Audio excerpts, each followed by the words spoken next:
Alright, YouTube, it's Shadow King Nazru. I'm here with a review of Dragon Ball Z Kai, episode 122.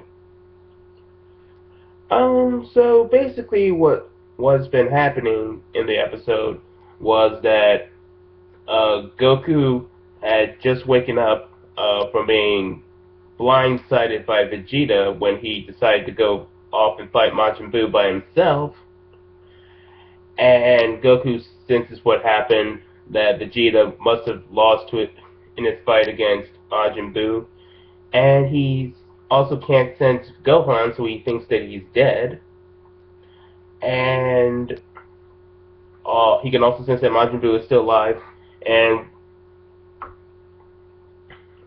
is on a rampage, more or less, with Babidi, and he decides that he needs to go tell the others so they can form a plan together.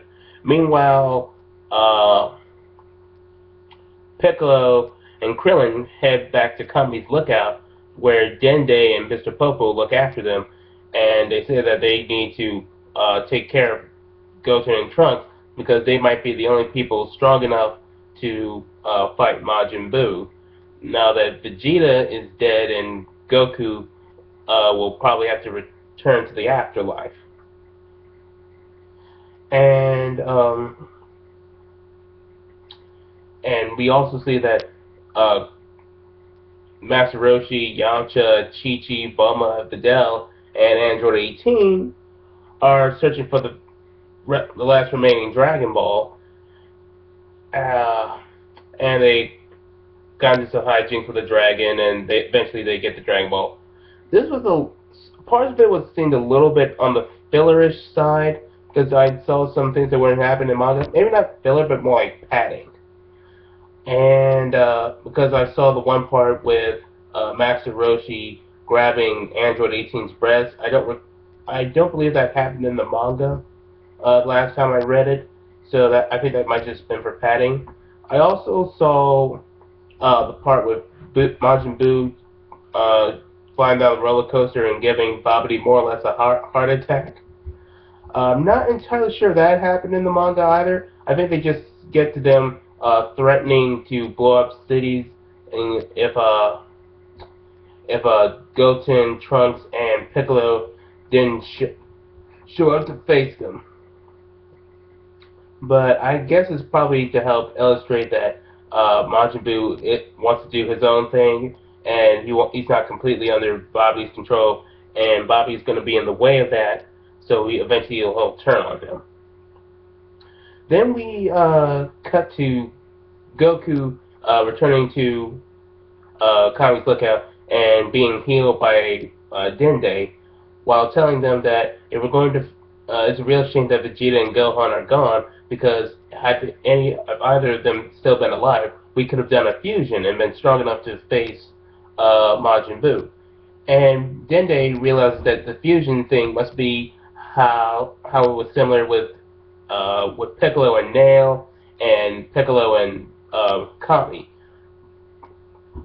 Like they merged into his being. But Goku says that's different, that's assimilation.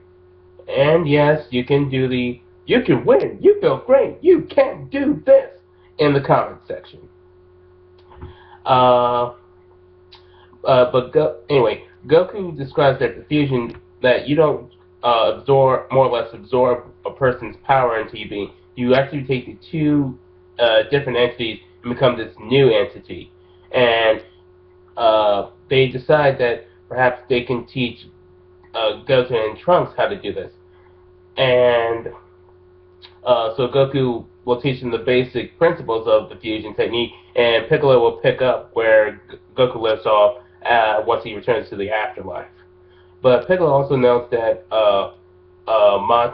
that Majin Buu will be killing lots of people by the time they have a chance to finish, possibly even destroy the Earth. But they said that if that happens, they could probably use the Dragon Balls, but we can't have the planet be destroyed, so one of them will have to stall Majin Buu until then. And that's pretty much where the episode ends off. Like I said, not all too much happened, But this was pretty much like a setup episode. But for what it is, still pretty good, and it's still setting up a lot of interesting things.